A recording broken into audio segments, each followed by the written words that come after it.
Good evening, gents. Can we start with the Frolics for trombones, please? And I want you to keep underneath the trombones, absolutely the whole time, right? The date is 1908, and this band was thought to be the original. But now more records are available, and the history of the band of the island of Jersey can be traced back to 1876.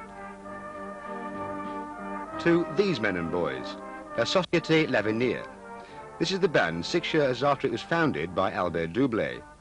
A newspaper of the day said La Société L'Avenir is composed of a select number of intelligent young men, most of French extraction. But, states the writer, they are not to be despised on that account.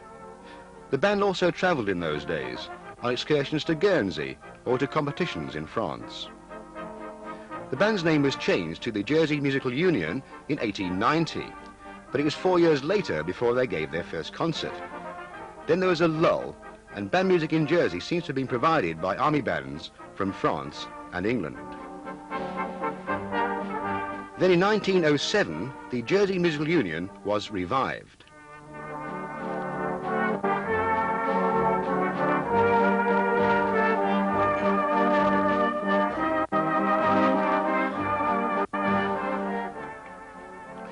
Judging by the number in the band and the numbers of performances given, there seemed little danger of the band needing to be revived again. But then came 1914 and World War.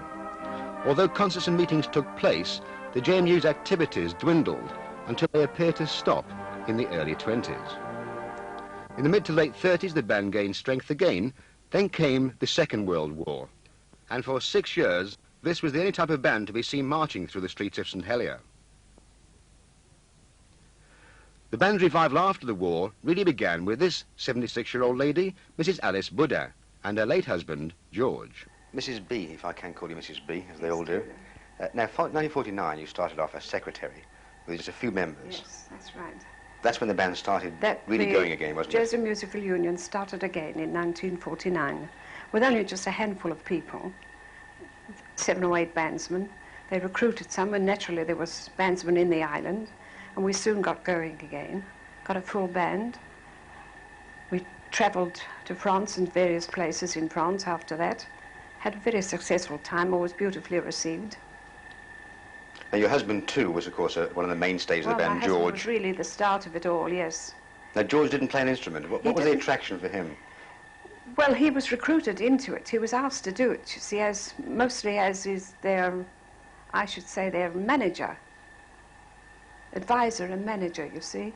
Being a successful businessman, I suppose that's why they thought of him. He had many friends amongst them, and he started them off again. What was the attraction for you of the band?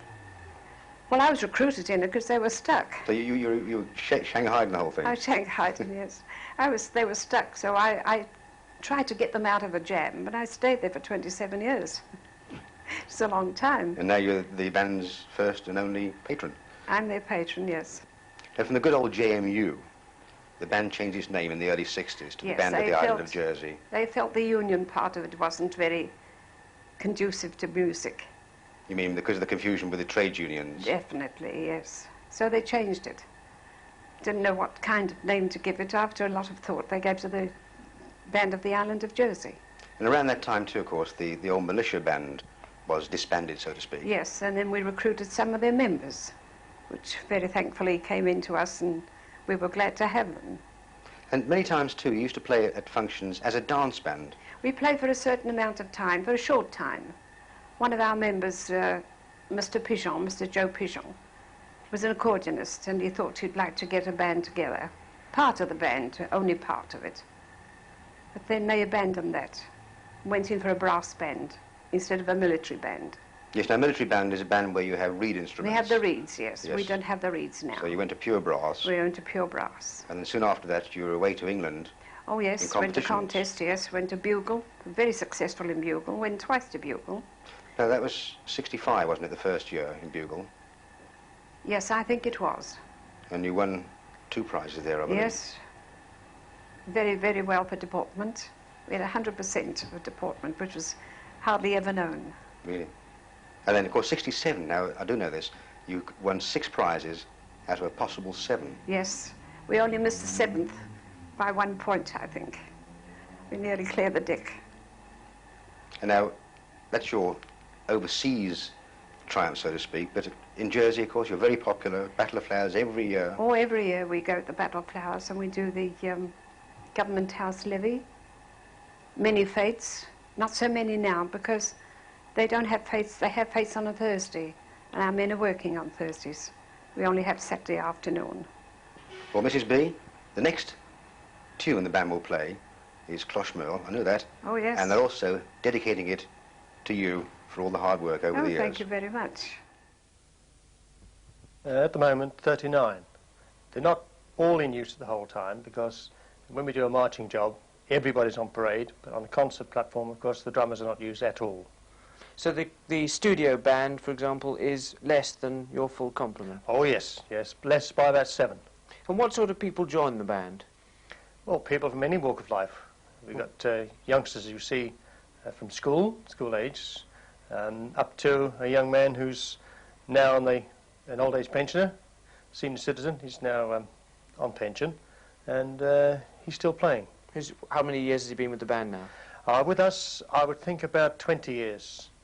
Prior to that, he was with the militia band, of course, and served with the militia during the last war.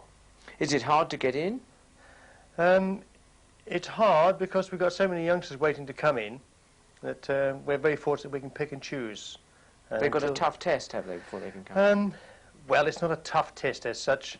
I like to know more or less what they can do. They have to be reasonably smart. They have to be able to march. Naturally, they've got to have a basic knowledge of music. But it's fairly easy to get in. They took me initially, so can't be too bad. So it's not just a question, of course, of joining the band. You've also got to have a musical instrument to play. Are they all got their own instruments? No, there are about 4, I believe, who've got their own instruments. But the majority of instruments, the rest of the instruments, bar, say 4, are actually owned by the band. Mm. And we're very proud of our success over the last 6 or 7 years, that we've managed to replace the whole of the instruments right through the band.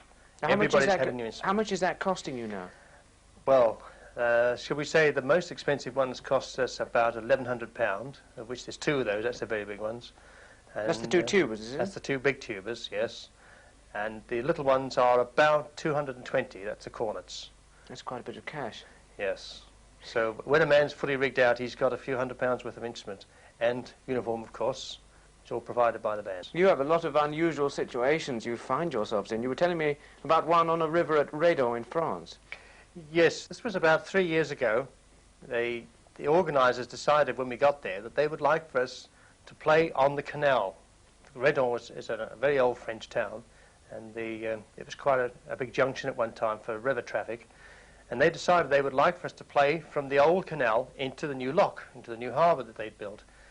Well, naturally, with a band of 35 or somewhat that we were that weekend, it was just not possible to get all on one boat. So they managed to get 3 houseboats, and we put about 12 or 14 chaps on each houseboat. All right, when we first set off, one behind the other, it was fine. I positioned myself in the centre boat and said, now, all right, all you've got to do is watch me, and we'll all start together. Well, I think the only time we started together was the very first You time. drifted apart. And we drifted apart. I mean, more ways than one, yeah. More ways than one. So you've also, of course, taken part in rather more organised competitions. What's your Right. proudest trophy? I think the proudest one, the proudest moment for me personally, I mean, not having been in the band all that many years, I can't really say as far as the band history is concerned, but for me personally, my proudest moment was when I was asked to go on the stage at the Royal Albert Hall in 1973 and be presented with a trophy You've got the trophy there. on behalf of the band. Yes, I have actually. It's presented by W.D. and H.O. Wills for the Brass Band Championships of London for the second section, and I was called on to go on the stage at the Albert Hall and receive that from Sir Arthur Bliss, who then was Master of the Queen's Music. That was a very proud moment for me, very proud. I'm going to ask you to do something very different from receiving a trophy now to just end this little chat. I'm going to get you to play a short tune on that most unusual musical instrument that you've got down beside your armchair there.